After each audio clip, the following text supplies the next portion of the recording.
அன்பான அன்பு நண்பர்கள் அனைவருக்கும் நீயே காலை வணக்கம். இன்றைக்கி என்னென்னு பார்த்தீங்கன்னா பொதுக்கிழமை காலையில் இன்றைக்கி. ஸோ எல்லாம் வேலைக்கு வேறு லெவலில் கிளம்பிட்டுருக்கீங்க. இப்போ நானும் வேலைக்கு கிளம்பிட்டுருக்கேன், சரிங்களா? அதே மாதிரி இன்றைக்கி நம்ம வீட்டில் என்ன ஸ்பெஷல் பார்த்துருவோமா? காலையில் அதே தான், மதியமும் அதே தான். வாங்க நானே பண்ணது எப்படின்னு பார்த்துலாம். வாங்க பதிவுக்குள்ளே போய் பார்ப்போம். நம்ம செஞ்ச சாப்பாட்டுக்கு மாங்காய் பழம் சைட் டிஷ்ஷாக வச்சுருக்கேன், ரெடி பண்ணி வச்சுருக்கேன். அது இன்னும் கட் பண்ணலை. வாங்க பார்ப்போம். அப்படியே பார்த்தோம்னா கடையில் உருளைக்கிழங்கு ஃப்ரை பண்ணியிருக்கேன். ஸோ உங்களுக்கு பிடிக்குமா உருளைக்கிழங்கு ஃப்ரை?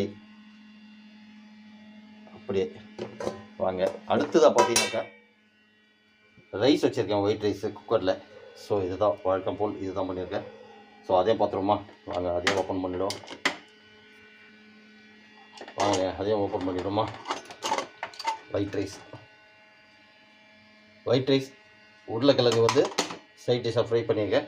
அதுக்கு சைட் டிஷ்ஷாக தான் வந்து இப்போ பார்த்தீங்களே இதுதாங்க நம்மளோட இன்றைக்கி புதன்கிழமை ஸ்பெஷல். இது தான் ஒரு கொஞ்சம் சிம்பிளாக தான் பண்ணியிருக்கேன். ஸோ வேறு எதுவும் அதிகமாக பண்ண போல, ஏன்னா டைம் ஆகிட்டுருக்கு, நம்மளும் போய் வேலைக்கு கிளம்பணும். வாங்க மீண்டும் அடுத்த பதில் சந்திக்க உங்களுடன் உங்கள் நண்பன் 946 பை சியூ. கண்டிப்பாக பிடிச்சிருந்தா ஒரு லைக் கொடுத்துருங்க, மறக்காமல் ஷேர் பண்ணுங்கள்.